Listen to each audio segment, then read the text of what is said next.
A graça e a paz do nosso Senhor e Salvador Jesus Cristo.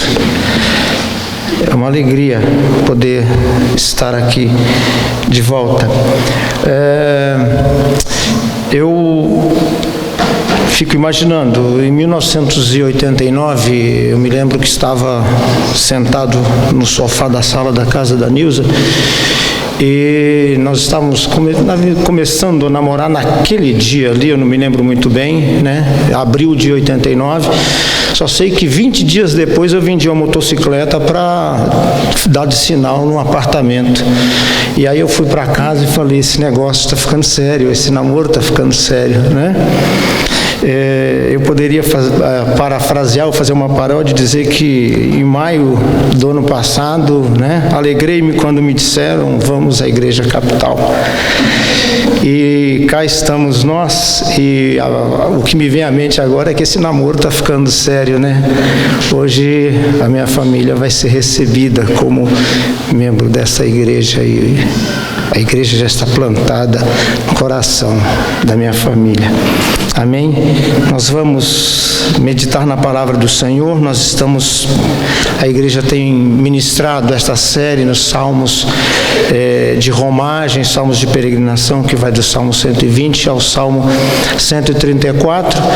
Esses 15 salmos que falam acerca da peregrinação do povo de Deus. Eu acho que quando essa prega sequenciado, a palavra vai sendo internalizada na mente e no coração. Portanto, abra sua Bíblia no Salmo 122, é nesse salmo que nós vamos meditar hoje.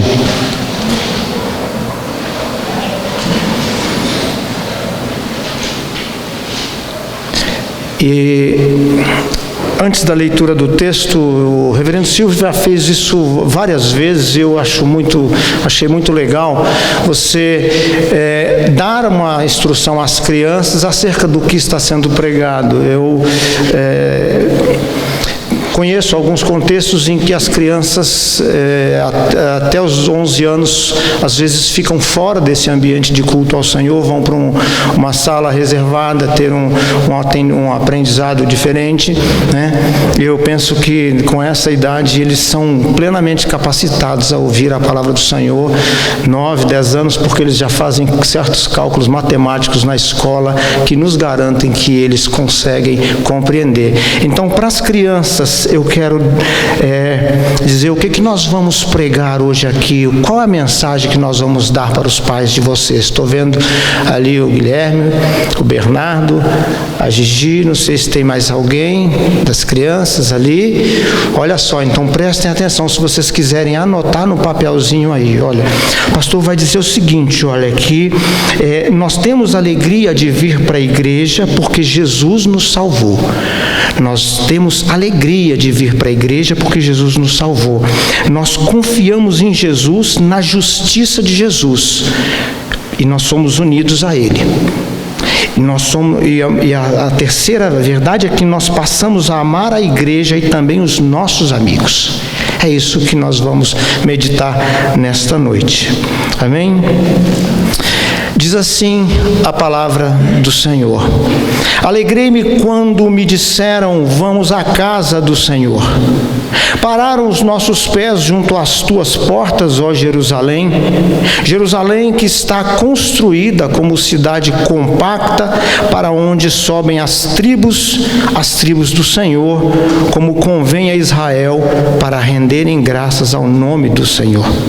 Lá estão os tronos de justiça, os tronos da casa de Davi. Orai pela paz de Jerusalém. Sejam prósperos os que te amam. Reine a paz dentro dos teus muros e prosperidade nos teus palácios. Por amor dos meus irmãos e amigos, eu peço, haja paz em ti. Por amor da casa do Senhor, nosso Deus, buscarei o seu bem. Vamos orar mais uma vez. Senhor Deus, nós estamos diante da tua palavra, como igreja reunida, prestando um culto de adoração ao Senhor. Abra os nossos corações, os nossos ouvidos, para que nós possamos compreender as maravilhas da Tua lei, que sejamos edificados pela Tua palavra, para a honra e louvor do Teu nome. Essa é a nossa oração, em nome do Senhor Jesus. Amém. Meus irmãos, quando estudava acerca desse salmo, e a gente já leu muitas vezes sobre ele, e eu não pude, eu pensei nesse salmo, e algo que me veio ao coração por meio dos estudos acerca de como ele fala de Cristo sem literalmente falar de Cristo, como Jesus está por trás de toda essa exposição do Salmo de Davi, né? E quando nós damos uma olhada muito rapidamente, nós verificamos que os 2 primeiros versículos, eles registram a decisão do salmista de acompanhar um grupo que iria visitar o templo em Jerusalém. Nos versos de 3 a 5, Jerusalém é símbolo de unidade, ele chama de cidade compacta, de uma cidade muito bem organizada, e Jerusalém era tanto o centro de adoração como o centro político, o centro decisório, onde os peregrinos iam para buscar justiça, iam para levar as suas demandas e trazer respostas. Eles sabiam que de lá brotava justiça, lá habitava a dinastia de Davi. E já no final do salmo, diante de tamanha gratidão e alegria, o peregrino, ele orava e pedia paz e prosperidade para Israel, porque paz e prosperidade para Israel significava paz e prosperidade para o peregrino.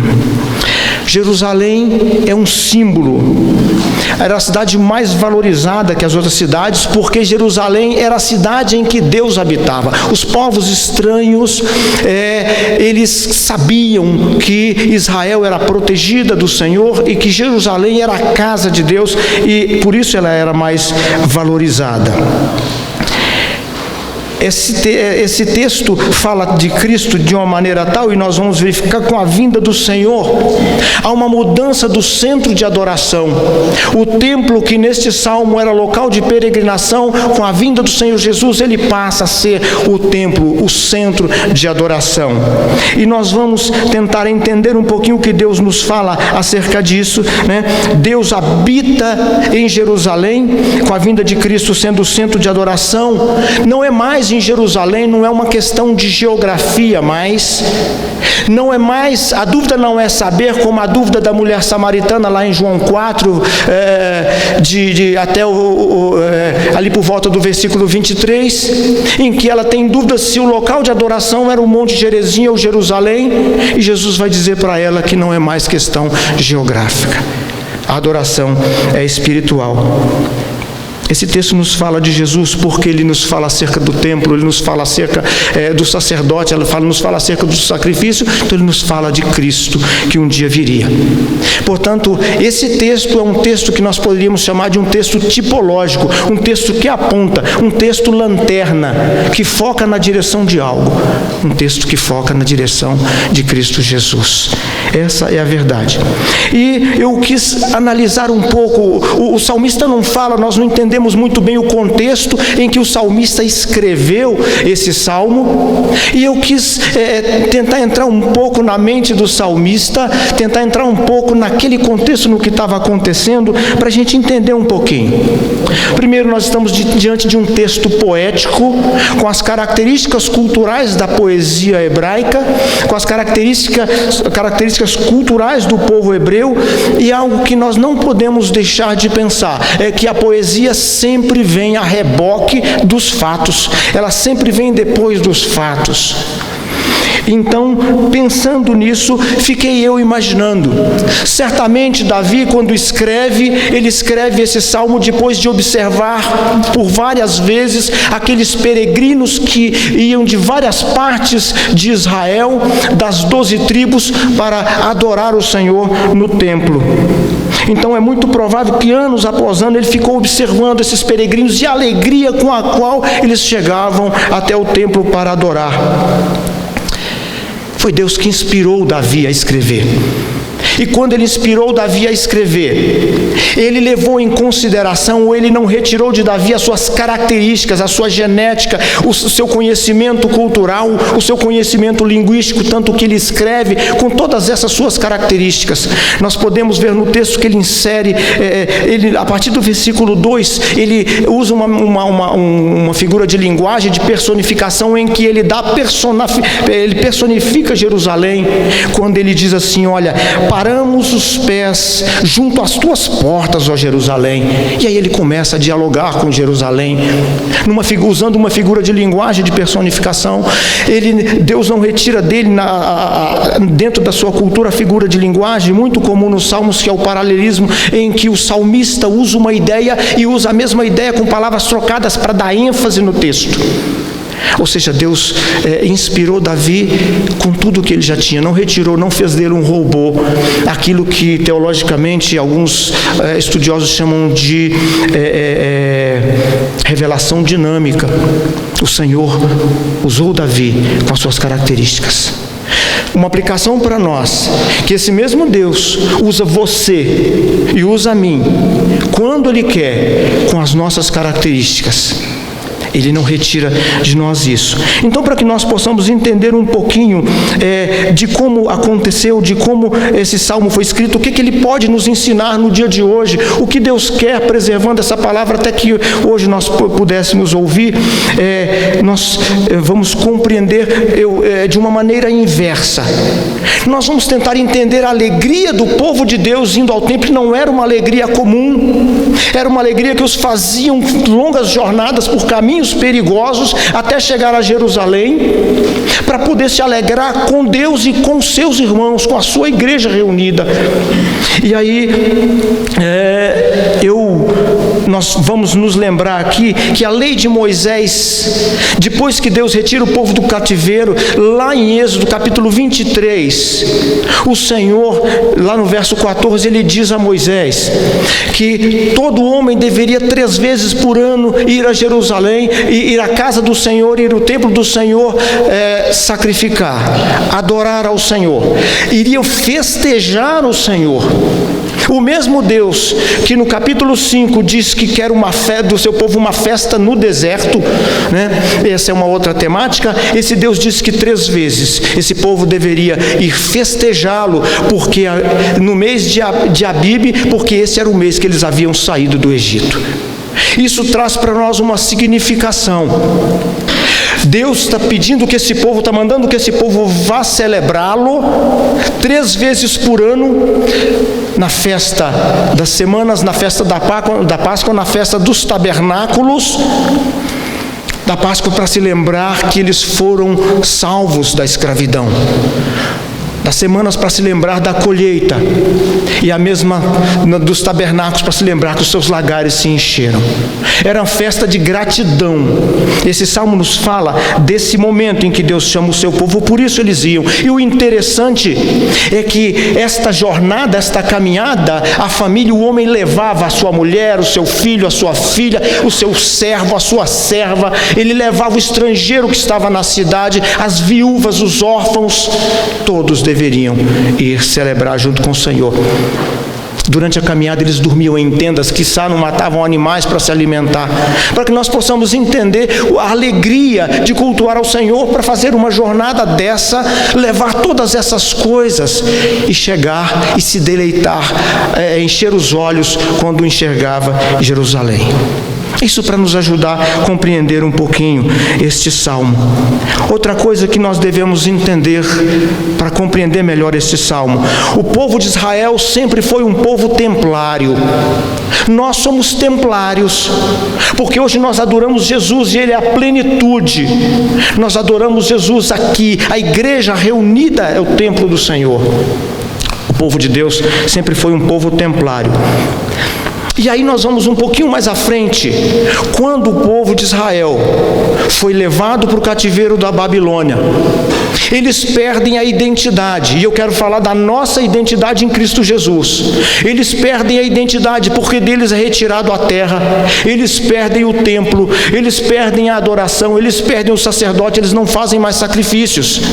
Então eles vão para uma terra estranha e uma tristeza imensa abate o coração desse povo, para que nós possamos entender que ninguém vai a médico estando são. Só vamos quando nós estamos adoecidos. Nós só conseguimos pensar em alegria depois de experimentar a tristeza e o resgate dessa tristeza, a cura dessa tristeza. Então esse povo que tinha uma identidade elevada para o cativeiro da Babilônia, ali ele perde a identidade, porque a primeira coisa que se faz é dificultar o culto à deidade na nova terra. Todo mundo é separado. E a palavra de Deus nos mostra como esse povo perdeu a alegria. Nós nos lembramos da tristeza de Davi depois dos seus pecados, depois do pecado com Batseba, depois que ele providencia a morte de Urias, e como o seu coração, depois daquela conversa que ele teve com Natã, em que ele cai em si, e ele chega a expressar isso no Salmo 32, no verso de 1 a 5, ele diz assim: olha, enquanto calei os meus pecados, envelheceram os meus ossos pelos meus constantes gemidos todo dia. Ele sentia que os seus ossos se estavam apodrecendo dentro de si, ele experimentava essa tristeza imensa em seu coração. E aí depois, no Salmo 51, ele clama ao Senhor, ele diz: olha, cria em mim, ó Deus, um coração puro e renova dentro de mim um espírito inabalável. Restitui-me a alegria da salvação. Quando o Senhor restitui a alegria da salvação, aqueles que recebem isso saltam como cordeiros. Então saltam de alegria. E aí nós entendemos como que o salmista, como escreve lá no Salmo 137, você vai 2 páginas para frente, você vai ver o Salmo 137, para nós entendermos o sentimento de tristeza do salmista no cativeiro da Babilônia. Ele dizia assim: olha, às margens dos rios da Babilônia, nós nos assentávamos e chorávamos, lembrando-nos de Sião, o monte em que está assentada Jerusalém. Nos salgueiros que lá havia, penduravam as nossas harpas, por aqueles que nos levaram cativos, nos pediram canções, e nossos opressores que fôssemos alegres, dizendo: entoai-nos algum cântico de Sião. Diz o salmista: como havíamos de entoar um cântico ao Senhor em terra estranha? Se eu me esquecer de ti, ó Jerusalém, que se resseque a minha mão direita, apegue-se a minha língua ao paladar, se me não lembrar de ti, se não preferir eu Jerusalém, a minha maior alegria. Para que nós possamos entender o que o salmista Davi escreveu, o sentimento que estava no coração daqueles peregrinos. No cativeiro o povo teve saudade do templo, do culto a Deus. Uma aplicação para nós: durante a semana nós devemos ter saudade desse momento aqui. E eu, estudando esse salmo, eu me lembrei da capital, da igreja capital, que está se preparando, se organizando para ser organizada como igreja presbiteriana este ano. Você faz parte dessa caminhada, você é peregrino nessa jornada. A escravidão rouba a identidade. No Egito, o povo saiu com uma identidade desfocada, distorcida. No cativeiro da Babilônia, saíram com a identidade distorcida. Poucos voltaram de lá. Para que a gente possa imaginar como as coisas aconteceram. E aqui no Salmo 137, quando o salmista expõe toda essa dor do cativeiro, estava mais de 1000 anos depois da escrita desse Salmo 122, para que a gente possa compreender. O templo para o povo hebreu era o sinal, era o símbolo, era a bandeira de que Deus habitava no meio do povo. Eles eram reconhecidos pelas nações estrangeiras por conta do Deus que habitava no meio do povo. E aí, O Salmo 126, que nós o veremos daqui algumas semanas, o salmista mostra a sua alegria. Ele mostra a alegria, esse contraste com a tristeza do Salmo 137. Ele diz assim no Salmo 126: quando o Senhor restaurou a sorte de Sião, ficamos como quem sonha. Quando a alegria pelo Senhor enche o coração, nós ficamos como quem sonha. Então a nossa boca se encheu de riso e a nossa língua de júbilo. Então entre as nações se dizia: grandes coisas o Senhor tem feito por eles. Agora sim, é possível entender um pouco do sentimento do coração do salmista Davi e daqueles peregrinos que buscavam Jerusalém. E nós vamos olhar neste salmo, ainda que lá do Antigo Testamento, que serve de lanterna, de farol, de holofote para apontar Cristo Jesus, a igreja de Cristo ali sendo falada para o povo. E nós podemos perceber as marcas da habitação de Cristo no meio da sua igreja. E uma primeira marca da habitação de Cristo na sua igreja é a alegria pela salvação, é a alegria de cultuar ao Senhor. Quando ele diz: olha, alegrei-me quando me disseram, vamos à casa do Senhor. É um coração cheio de júbilo, é um coração cheio de alegria. A alegria, ela está fundamentada na salvação da escravidão. Jesus é aquele que nos tirou da escravidão. Jesus é aquele que nos tirou da escravidão do pecado. Como diz o autor de Hebreus, que tenazmente nos assedia. Eu não sei se os irmãos sabem o que é uma tenaz. Quando criança, tenaz para mim era uma espécie de alicate que se usava para pegar ferradura que estava sendo forjada lá no fogo. Então, para não queimar a mão, você pegava com uma tenaz. O pecado tenta escravizar o povo. O pecado escraviza aqueles que não conhecem o Senhor, mas assedia aqueles que conhecem o Senhor. E é o Senhor Jesus que livra e que salva. Por isso nós somos alegres como povo de Deus. Por isso nós somos alegres como servos do Senhor. Quando Jerusalém se torna visível, a alegria aumenta. Aí os riscos do cansaço, o medo da estrada, o medo dos assaltos desaparecem, dissipam. Porque ali você está vendo o trono da graça, não apenas o trono de justiça, mas o trono da graça de Deus.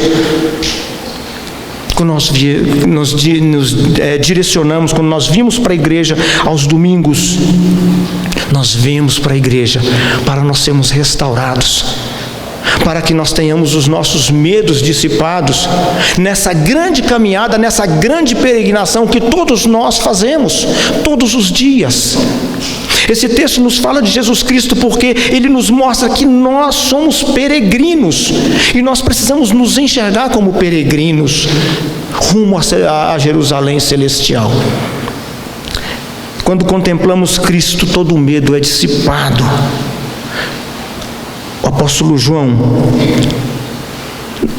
nos diz no capítulo 4, verso 18, ele diz: olha, no amor não existe medo, antes o perfeito amor lança fora o medo. O amor de Cristo por nós, na salvação que Ele trouxe, na escravidão que Ele tirou, nos nossos pecados que Ele levou, Ele retira todo o medo da caminhada, todo o medo da peregrinação. É verdade que nós, enquanto nós caminhamos, nós estamos sujeitos à vicissitude, mas nada escapa ao Senhor. Tudo faz parte do trabalho de Deus para que nós nos tornemos cada vez mais parecidos com Cristo Jesus. Todo bem coopera para que nós nos tornemos cada vez mais parecidos por Cristo Jesus, nessa peregrinação que nós fazemos, como os peregrinos faziam em direção a Jerusalém. Uma vez que Cristo agora é o nosso verdadeiro Emanuel, é o Deus conosco, que caminha conosco, aquele que habita, aquele, como diz o apóstolo Paulo em Colossenses 2,9, em quem habita corporalmente toda a plenitude da divindade. Ele habita conosco. E Ele é que nos fornece motivo de júbilo para vir todos os domingos, em todas as atividades da igreja. Eu tenho visto aqui irmãos trabalhando. Eu vejo irmãos, eu vi irmãos, eu fiquei admirado. No início eu via irmãos que eram os primeiros a chegar para montar a aparelhagem de som, eram os últimos a sair porque recolhiam a aparelhagem de som. irmãos engajados, e eu fico admirado, imaginando como que o Senhor fornece, o Senhor dá alegria para que esses irmãos cultuem e sirvam ao Senhor com essa alegria, com essa disposição. O Senhor Jesus garantiu: eis que estou convosco todos os dias até a consumação do século. Ele é o templo verdadeiro para o qual o templo antigo apontava, iluminava e lançava. Esse salmo nos ensina, embora esse contexto pareça muito distante para nós, o Salmo 122, ele aponta para a vinda de Cristo, o ponto central da história da redenção. Todo o texto, todo o Antigo Testamento aponta para Cristo, e nós precisamos ficar com olhos abertos como os bereanos, olhando, examinando o Antigo Testamento e imaginando onde que Cristo está ali por trás das entrelinhas, porque ali Ele está. Estes salmos nos fala que nós somos peregrinos. E o apóstolo Paulo, na primeira carta aos Coríntios, no capítulo 15, verso 19, ele diz assim: se a nossa esperança em Cristo se limita apenas a esta vida, nós somos os mais infelizes de todos os homens. Essa realidade de que nós somos peregrinos tem que estar assentada no nosso coração, tem que aquietar o nosso coração, porque nós estamos caminhando para Jerusalém Celestial. Nós estamos caminhando com o Senhor, Ele está no meio da sua igreja, e eu não estou falando do templo físico, porque onde quer que esta igreja, estas pessoas se reúnam aqui para adorar o Senhor está. Tanto que a igreja tinha um outro local de reunião no hotel, não é isso? É preciso tentar enxergar além da realidade presente. Esse é um salmo tipológico, é um salmo que ilumina, é uma lanterna que aponta para Cristo. O salmista no Salmo 119, 105 diz que lâmpada para os nossos pés é a tua palavra, luz para os nossos caminhos, porque a palavra testifica de Cristo, ela fala de Cristo, ela fala do Cordeiro. Portanto, na vinda de Cristo, todas as coisas se consumam. Na vinda de Cristo, todas as promessas feitas no Antigo Testamento, este salmo, esta realidade que havia de vir, se consuma. Diante de Cristo, tudo aquilo que apontava para Ele perde significado. Às vezes o reverendo Augusto Nicodemos, ele menciona em algumas igrejas evangélicas em que os pastores estão voltando a usar quipá, uma estola, voltando a usar um cajado, voltando ao que era tipo, que era símbolo, quando o próprio Cristo já veio. O símbolo apontava para Cristo. Nós não voltamos mais aos símbolos. Agora nós adoramos o Deus em qualquer lugar, como igreja do Senhor, como igreja, como povo reunido. Adoramos ao Senhor, porque Cristo habita nela. O culto a Deus, o culto ao Senhor, ele é sempre momento de renovação. Todo domingo, quando você vem aqui, quando eu venho aqui, nós somos renovados pela palavra de Deus, nós somos restaurados, essas verdades são aplicadas aos nossos corações, e nós saímos daqui diferente. Impossível sair como entrou, porque a obra é do Senhor, é do Espírito Santo do Senhor. A distância pode ser grande, as condições do tempo adversas, mas assim mesmo havia alegria naquele povo que ia para o templo adorar. E Davi olhava aquele povo, a alegria de ir a Jerusalém, a alegria de cultuar a Deus, a alegria da instrução recebida de Deus. E mais, a alegria de contato com os irmãos, a alegria por estar junto, a alegria por fazer churrasco juntos. Essa é a alegria do povo do Senhor. Ir à casa do Senhor é prazeroso, porque esse é o verdadeiro lar. Até que nós tenhamos o lar celestial, até que nós estejamos diante do autor e consumador da nossa fé. Esse deve ser o nosso renovo todo domingo, esse deve ser o renovo que durante a semana nos faz ansiar por essa vinda aos domingos. Esse é o renovo que faz com que nós olhemos para a Igreja Presbiteriana Capital e nós possamos sonhar em vê-la organizada, vê-la pregando a palavra do Senhor, vê-la restaurando, sendo instrumento de restauração de vidas. Essa é uma marca do Senhor. Uma igreja que Cristo habita, uma igreja em que há alegria, uma igreja em que as pessoas estão sempre aprendendo, uma igreja em que as pessoas sempre estão buscando, estudando as Escrituras, uma igreja em que persevera na doutrina dos apóstolos. Quando o Espírito Santo renova a igreja, ele enche a igreja de alegria no churrasco, mas de alegria de estar aqui cultuando ao Senhor, louvando, cantando ao Senhor. Uma segunda marca da igreja de Cristo é a união.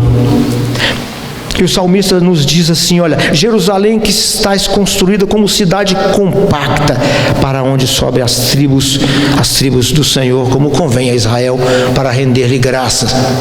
Uma cidade compacta, uma cidade junta, uma cidade coesa, organizada. O povo de Deus, a marca de Cristo é a união. A marca de Cristo, os laços. Jerusalém era visto como uma cidade muito próxima. Jesus tem uma visão, fala de uma visão diferente de Jerusalém, porque ele, o templo vivo, o Deus vivo, era chegado. E ele diz em Lucas 13:34, ele diz: olha, Jerusalém, que matas os profetas e apedrejas os que te são enviados. Que mudança! Porque agora a verdadeira Jerusalém é o Senhor, o verdadeiro templo é o Senhor Jesus. Ele é a consumação de todas as promessas. A igreja tem laços de união muito fortes. Nós precisamos, e o que o Senhor nos ensina por meio disso, é que o que nos une é o Senhor Jesus. Ele é a videira verdadeira, nós os ramos que estamos ligados a Ele, e fora dele nós morremos. E nós estamos ligados uns aos outros por amor de Cristo, por amor aos irmãos, e o salmista deixa isso bastante claro. Mas ao final ele ama tanto os seus irmãos que ele começa a orar pela paz em Jerusalém, ele começa a orar pelos seus irmãos, desejar a prosperidade dos seus irmãos. A igreja do Senhor Jesus tem a marca da união. Você poderia me dizer: olha, mas viver em igreja não é fácil. Nunca foi fácil, porque ela é feita de pecadores, mas pecadores redimidos pelo Senhor, pecadores arrependidos, pecadores que estão num processo de restauração. Nós temos estudado sobre cosmovisão cristã, sobre cosmovisão bíblica. Estão num processo em que o Deus Todo-Poderoso está restaurando. Todas as sequelas da queda serão debeladas ao tempo do Senhor. A igreja é feita de pecadores, você e eu. Por isso que nós temos às vezes dificuldade, e o salmista reconhece isso. Ele vai um pouco mais à frente, no versículo 7, ele diz assim: olha, reine paz dentro dos teus muros. Ele sabe que dentro das tribos de Judá tinha problema, e nós sabemos que dentro da igreja nós temos dificuldades. E aí eu me lembro de um pastor, quando pregava, ele disse uma frase muito interessante, se eu não me engano, reverendo Fábio Bezerra. Ele disse que a arca de Noé era cheia de bicho, cheia de mau cheiro, mas fora dela era morte na certa. Pastor Anderson Rios, de uma igreja lá em Taguatinga, já está bem velhinho, né, mas ainda com uma voz potente, ele diz assim: a igreja presbiteriana não presta, mas não tem nenhuma outra melhor. Aí eu fiquei tranquilizado. Essa é a igreja que o Senhor nos colocou, essa é a igreja que o Senhor colocou você. A igreja capital é a igreja que o Senhor trouxe você agora.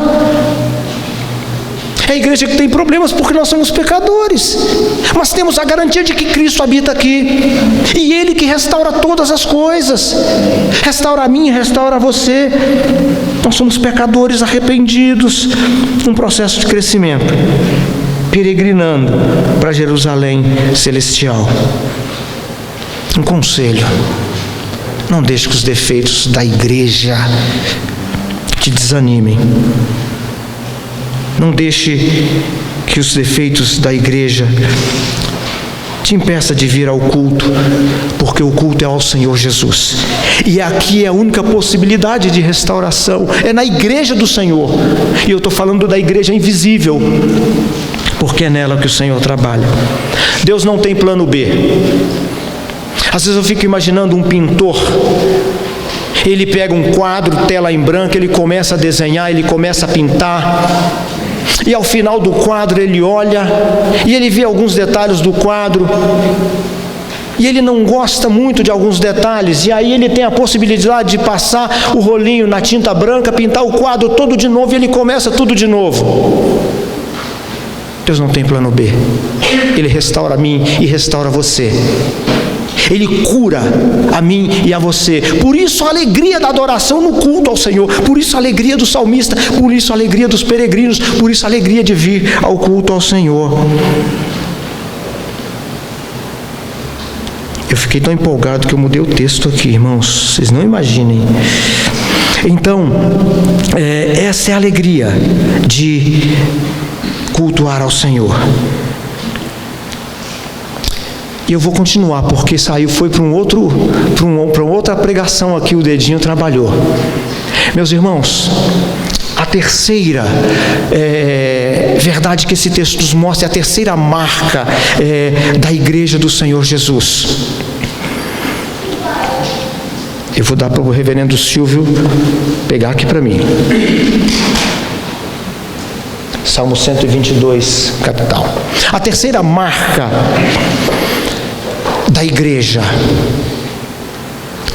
é a igreja que tem cuidado mútuo. O salmista diz assim, a partir do verso de número 6, ele começa: orai pela paz em Jerusalém, sejam prósperos os que te amam, reine a paz dentro dos teus muros e prosperidade nos teus palácios. Por amor aos meus irmãos e amigos, eu peço, haja paz em ti. Quando o Senhor Jesus nos resgata, quando Ele nos salva, a alegria de voltar à sua casa, para cultuar, para prestar esse culto de ação de graça, de adoração,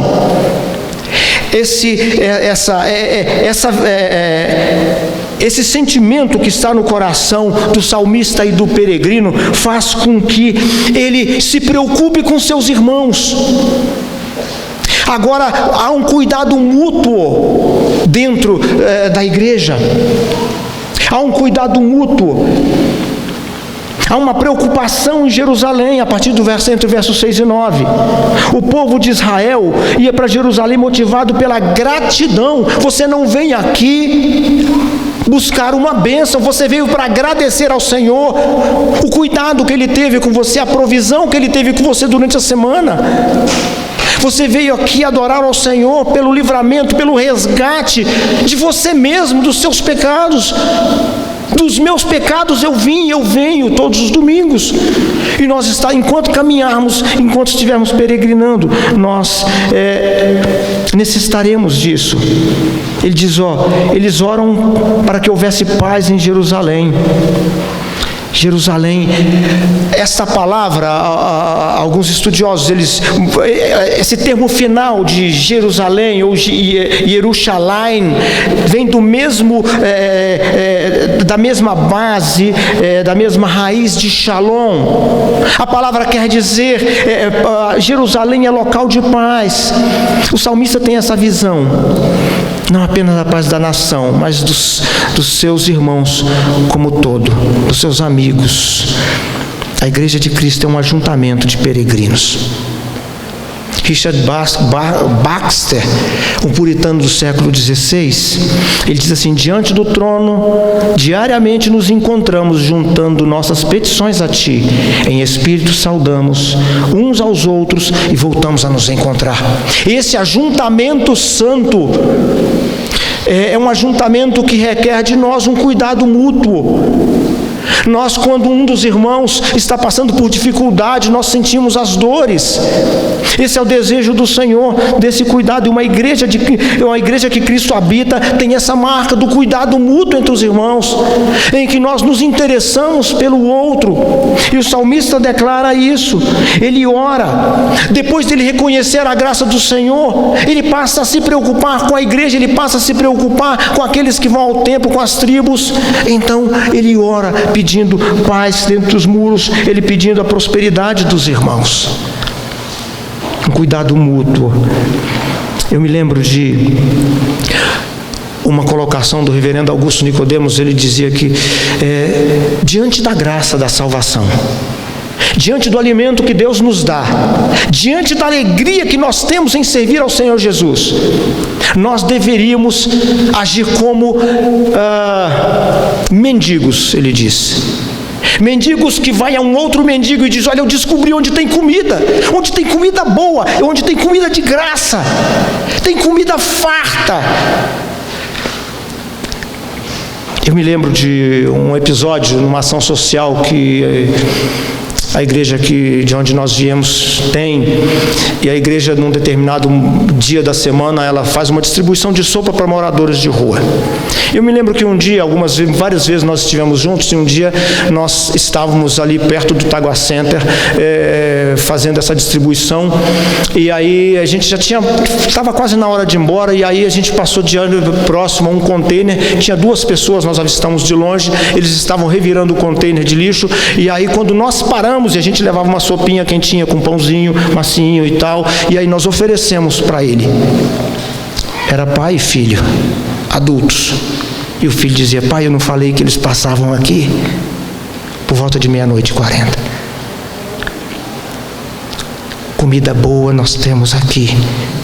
E nós temos que falar dessa comida boa que nós temos aqui, com alegria.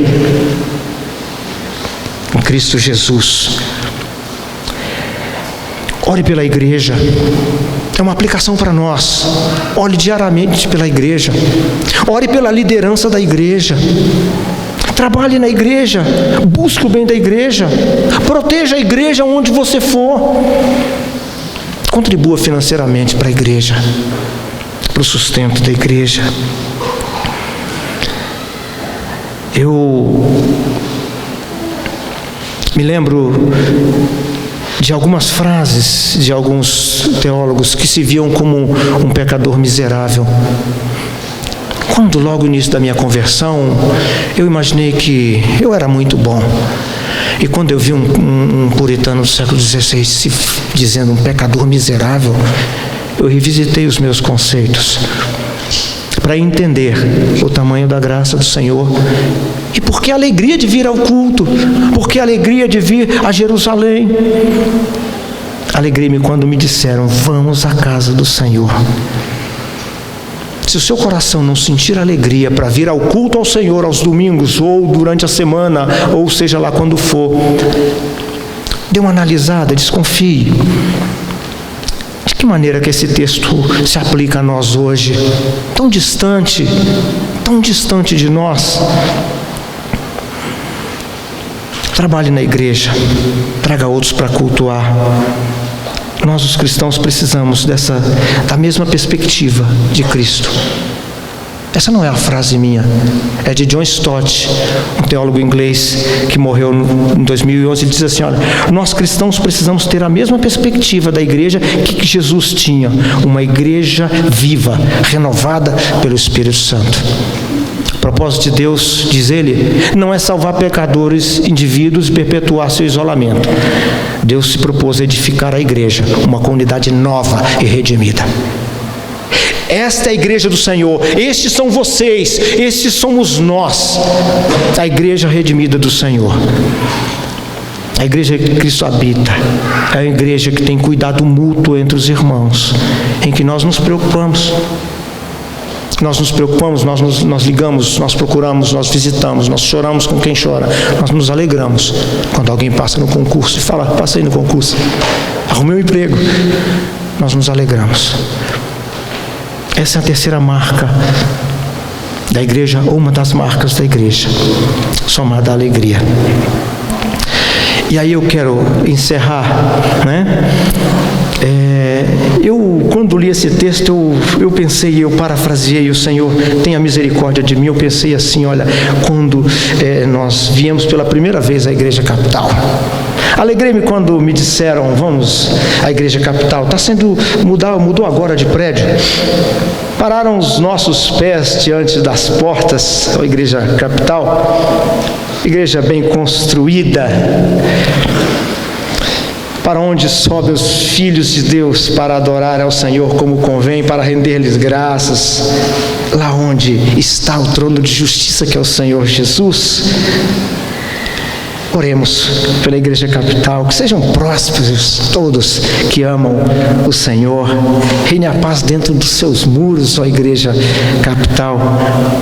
Por amor dos meus amigos, que haja paz em ti. Que o Senhor me perdoe por essa paráfrase. E aí eu quero encerrar, antes de nós orarmos.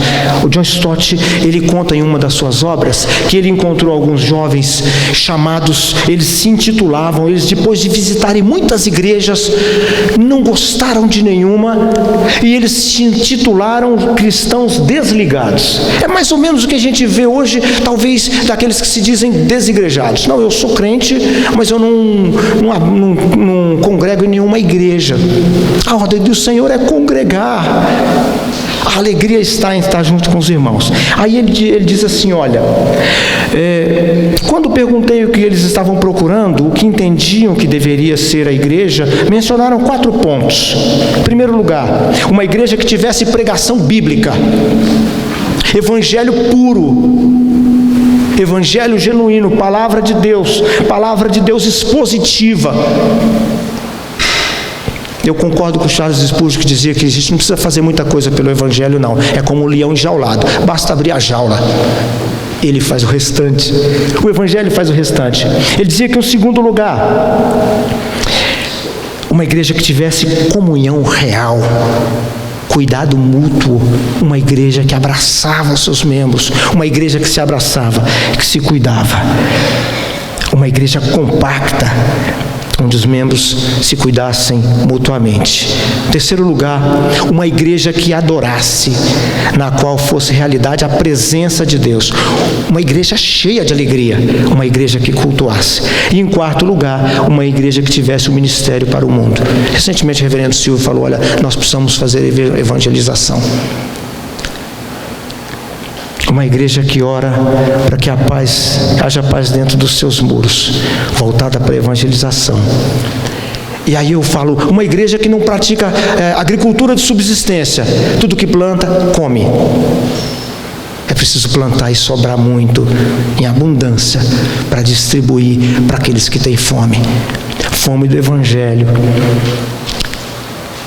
Esta igreja que nós estamos é uma igreja cheia de defeitos, mas ela é do Senhor Jesus. Não pertence a mim, não pertence a qualquer ser humano. É a igreja do Senhor Jesus. O apóstolo Paulo diz lá em 1 Coríntios 1, de 1 a 17...